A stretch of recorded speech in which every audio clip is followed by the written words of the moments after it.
Marian Hale sat at her kitchen table with a cup of coffee, staring at the photos on the fridge. Ryan as a little boy holding his first school medal, Ryan's graduation picture, Ryan laughing at the beach. She had given everything for this boy. Worked 2 jobs when he was small, paid his tuition when scholarships fell short, even sold her late husband's truck to help him buy his first car. Her phone buzzed. A message from Elise. "You're paying for the whole wedding, $50,000. Don't embarrass us this time." Marian read it twice. Her heart thudded so loud she could hear it in her ears. The words felt like a slap. Don't embarrass us this time? She remembered the embarrassing moment Elise was talking about. Ryan's last birthday, where Marian had baked a cake from scratch, decorated it herself, only for Elise to whisper loudly to her friends, "This looks so homemade." Everyone laughed. Marian had smiled through it, cheeks burning, but that night she had cried alone in her room. Now this? She took a deep breath, forcing her fingers to stay still. She could feel her anger boiling up, hot and sharp. She thought about everything she had already done for this wedding. The engagement dinner she hosted, the down payment she had made for the venue months ago. She had been willing to help, to be generous, to make Ryan's big day special. But this text was not a request. It was a demand. Her phone buzzed again. Another text from Elise. "We want the best band, the best decor. Don't try to cut corners like last time." Something inside Marian snapped. The humiliation from the birthday party. The way Elise always spoke to her like she was a servant, the way Ryan stayed quiet to keep the peace. All of it came flooding back. She typed one word back. "Sure." Then she put her phone down very gently, as if afraid she might throw it. For a moment, she just sat there, staring out the window at the quiet street. Her mind raced. She could picture the wedding perfectly. Elise walking down the aisle, smug and satisfied, Ryan smiling nervously, Marian sitting in the front row, feeling like a stranger in her own family. And after it was all over, Elise would still look at her with that same disdain, still treat her like the help. No, not this time. Marian stood up slowly, her decision forming like a storm cloud in her mind. She wasn't going to yell. She wasn't going to beg Ryan to see what kind of person Elise really was. She wasn't going to fight. She was going to disappear. She walked to her room, opened her laptop, and began looking at flights. At first it felt ridiculous, like she was joking with herself. But then she saw it. A one-way ticket to Paris, leaving on the very morning of the wedding. The price was high, but she could afford it. She had been saving for a trip for years, always putting it off. Her finger hovered over the confirm booking button. Her heart was pounding, but she was smiling now, a small secret smile. Click. Done. Marian closed the laptop and exhaled. The anger that had been burning in her chest turned cold, sharp, almost calm. This wasn't just about revenge. This was about taking back her dignity. About showing Elise, and maybe even Ryan, that she would not be disrespected anymore. She opened a notebook and started writing down a plan. Venue payment? Cancel. Caterer deposit? Cancel. Florist order? Cancel. Everything Elise thought she was getting for free would quietly vanish over the next 2 weeks. Marian would leave a letter explaining exactly why, and she would be thousands of miles away when Elise found out. That night, Marian slept better than she had in months. For the first time, she didn't feel small. She didn't feel powerless. She felt in control. And when the morning sun came through her window, she felt something she hadn't felt in years. Peace. Marian woke the next morning with a clear head.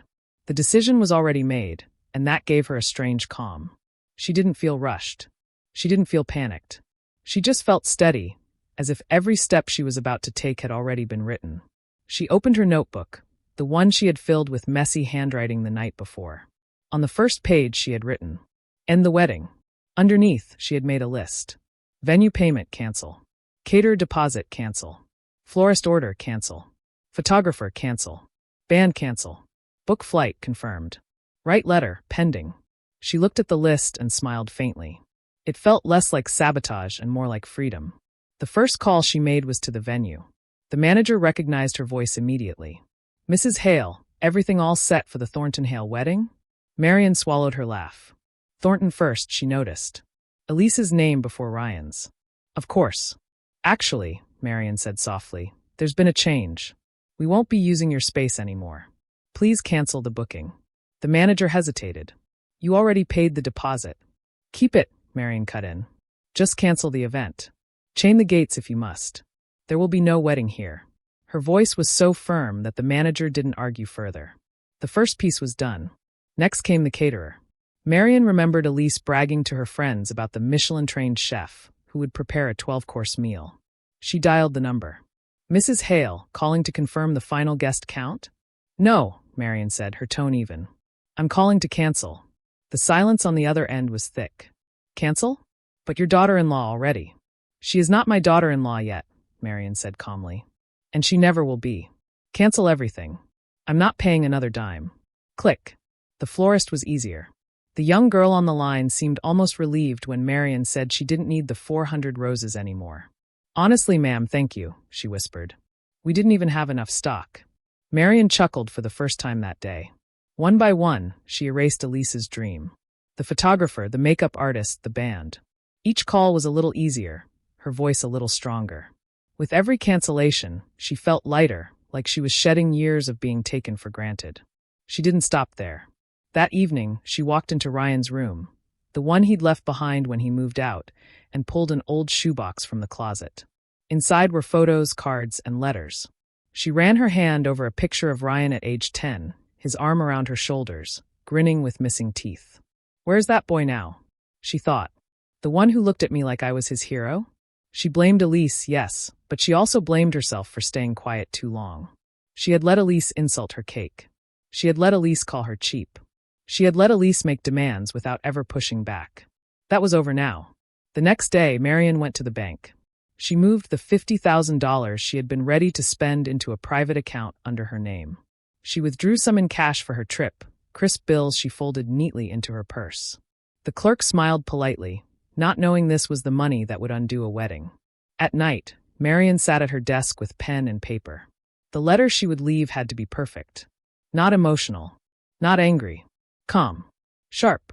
Truthful. She began. "Elise, you will not be marrying my son today. Not because I forbid it, but because you already broke the vows before they were spoken.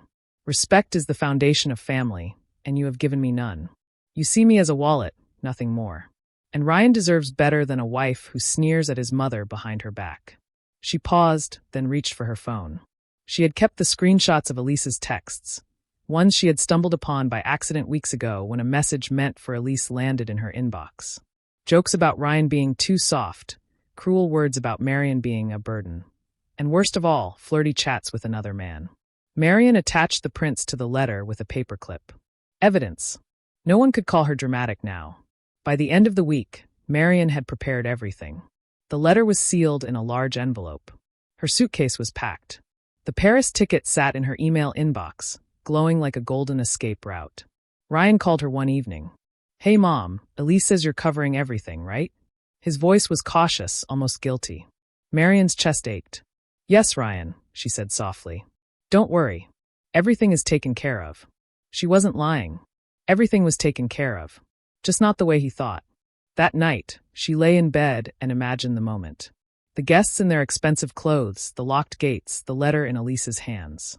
The gasps, the whispers, the silence that would follow. For the first time in years, Marian felt powerful. Not cruel. Not petty. Just powerful. And when the wedding day came, she would be on a plane, glass of champagne in hand, watching it all unravel from thousands of miles away. The morning of the wedding arrived with perfect blue skies, the kind of day people dream of for celebrations. Guests in expensive clothes pulled up in shiny cars, chattering excitedly about the event. Elise had bragged for months that it would be the wedding of the year. Everyone expected champagne fountains, gourmet food, and a band that would play until midnight. But when the first guests reached the venue, they stopped in confusion. The tall iron gates were closed and chained. A heavy padlock dangled in the sunlight. The parking lot outside was already filling with cars, people stepping out in suits and dresses, holding gifts and flowers, frowning as they stared at the locked entrance. "What's going on?" someone asked. "Maybe they're still setting up," another suggested. But minutes turned into half an hour, and no one came to open the gates. Elise's relatives grew restless, whispering to each other. A few guests tried calling her, but her phone rang unanswered. Someone banged on the gate. Nothing. Then one woman gasped and pointed. "Look, there's something taped to the door." Everyone turned. On the main wooden doors of the hall, behind the locked gate, was a large white envelope. Written in bold black marker across the front were the words, "Elise." A hush fell over the crowd. By now, Ryan had arrived. He looked pale and confused as he pushed through the crowd to the front. His tie was crooked, his hair messy, like he had dressed in a rush. Elise was nowhere in sight. "Ryan," a guest whispered, "maybe it's for you to open." His hands trembled as he reached through the bars, pulling the envelope free. He tore it open. Inside was a folded letter and several clipped pages. He began to read. His voice cracked on the very first line. "Elise, you will not be marrying my son today." Gasps erupted. People leaned closer. Someone whispered, "It's from his mother." Ryan kept reading, his eyes darting back and forth across the page. "Respect is the foundation of family. You have given me none. You see me as a wallet, nothing more. You mocked me behind my back, called me cheap, and demanded money as if it were your right. I gave everything I could, but I will not give my dignity." His voice broke. He looked up, stunned. "What is it, Ryan?" someone asked. But he couldn't speak. His fingers shook as he turned to the clipped pages. His face drained of color. The crowd pressed in as a cousin snatched one of the sheets and read aloud before Ryan could stop him. It was a screenshot. Elise's words, cruel and sharp. "Ryan's mother is pathetic. She's only good for money. I can't wait until we're married so I can make the rules." Gasps spread like wildfire. People covered their mouths, exchanging horrified looks. Another sheet showed more messages. Elise flirting with another man, mocking Ryan himself, saying he was too soft and not ambitious enough. "Oh my God," someone whispered. By now, Ryan was frozen, his knuckles white around the papers. His entire body trembled. He dropped the letter, letting it fall to the ground. Silence swallowed the crowd. And then Elise appeared. She came striding across the parking lot, veil in hand, makeup flawless, a wide smile on her face. She waved as if she were walking into her fairy tale. But as she reached the crowd, she saw their faces, cold, shocked, accusing. "What?" she demanded. "Why are you all standing out here?" No one answered. Instead, someone bent down, picked up the letter, and handed it to her. She snatched it, eyes flicking across the first lines. Her confident smile faltered. Then she saw the screenshots. Her face went white. "This is fake," she shouted, her voice breaking. "She's lying. This isn't real." But the whispers had already begun. Guests exchanged glances. Some stepped back from her. A few shook their heads in disgust. Ryan looked at her with tears in his eyes. "Is it true?" he asked quietly. "Ryan, listen to me," she started. "Is it true?" His voice cracked like glass. She opened her mouth, but no words came out. The silence was louder than any answer. Ryan turned and walked away. He didn't run, didn't shout, didn't look back. He just walked through the crowd, his shoulders stiff, his face broken. "Ryan!" Elise screamed. "Come back. This isn't fair." But he didn't stop. He disappeared down the street as whispers chased him. The guests began to leave too, one by one, shaking their heads, muttering about humiliation, betrayal, and shame. Elise stood alone, clutching the papers, her dream collapsing around her. And far above the clouds, Marion Hale lifted a glass of champagne on her flight to Paris. The plane tilted into the sky as she smiled quietly to herself. Her plan had worked. The wedding was over before it ever began. Marion's plane cut through the clouds, leaving the ground far below. She leaned back in her seat, a glass of champagne in her hand, the city shrinking into tiny dots. For the first time in years, she wasn't thinking about pleasing anyone. She wasn't worried about being mocked, ordered around, or treated like she was less. She was free. As the flight attendants moved down the aisle, Marion closed her eyes and imagined what must be happening back home. By now, the guests would have seen the letter. Elise's mask would have cracked. Ryan, her heart tightened when she thought of him. He was her only child. She hadn't wanted to hurt him, but he needed the truth. He needed to see who Elise really was. She whispered to herself, "Better one broken day than a broken life." Hours later, Paris welcomed her with golden light and the hum of a city alive. Marion stepped out of the taxi onto a cobblestone street lined with cafes. She checked into a small hotel with balconies that overlooked the Seine. That night, she sat by the window with a notebook and wrote in her diary, just 3 words. "I am free." Back home, the fallout was brutal. Ryan had gone straight to his apartment, ignoring Elise's frantic calls and pounding on his door. The screenshots were undeniable, the words burned into his mind. His mother's calm handwriting in that letter had felt like both a knife and a rescue rope. The Thornton family tried to spin the story, claiming Marian had sabotaged the wedding out of jealousy. But nobody believed it. The guests had seen the proof with their own eyes. And Elise, humiliated and cornered, began losing friends by the hour. The whispers spread across town like wildfire. By the second day, Elise tried one last desperate move. She showed up at Ryan's apartment, tears streaming down her face, screaming through the door. "She's lying. I love you." She faked those texts. Ryan stood on the other side, holding the pages in his hand. He had compared the numbers, the dates, even the way Elise wrote her messages. It was real.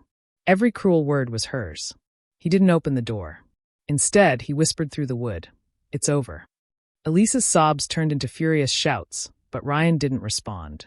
Eventually, her footsteps faded down the hallway. That night, Ryan finally called his mother. "Mom," he said, his voice breaking, "thank you. You saved me." Marian closed her eyes, listening to his voice echo through the Paris night. She didn't gloat. She didn't rub it in. She simply said, "I love you, Ryan. That's all I've ever wanted you to know." Silence stretched between them, heavy with all the unspoken years. Then Ryan whispered, "I see it now. I see her for who she really was." Marian felt tears on her cheeks, but they weren't from sadness. They were from relief. In the weeks that followed, Marian explored Paris like a woman reborn. She visited the Eiffel Tower, strolled along the Seine, sipped strong coffee in tiny cafes. She posted photos online, not of luxury but of joy. In every picture, she looked lighter, freer, glowing with peace. Back home, Ryan slowly rebuilt his life. The canceled wedding became the talk of the town, a cautionary tale people whispered about in hair salons and office kitchens. Elise moved away, her reputation shattered. And Ryan began to spend more time with Marian, even flying to Paris weeks later to see her. When he arrived, Marian was waiting for him outside a cafe. He looked older than she remembered, tired but stronger somehow. They hugged for a long time, neither wanting to let go. "I should have defended you sooner," Ryan admitted, his voice heavy. "You see the truth now," Marian said gently. "That's enough." They walked the streets of Paris together, not as mother and son weighed down by obligation, but as two people starting over. And as Marian looked at her son, finally free from Elise's control, she knew she had given him something no amount of money could buy. Not a wedding, but a second chance. Her last gift,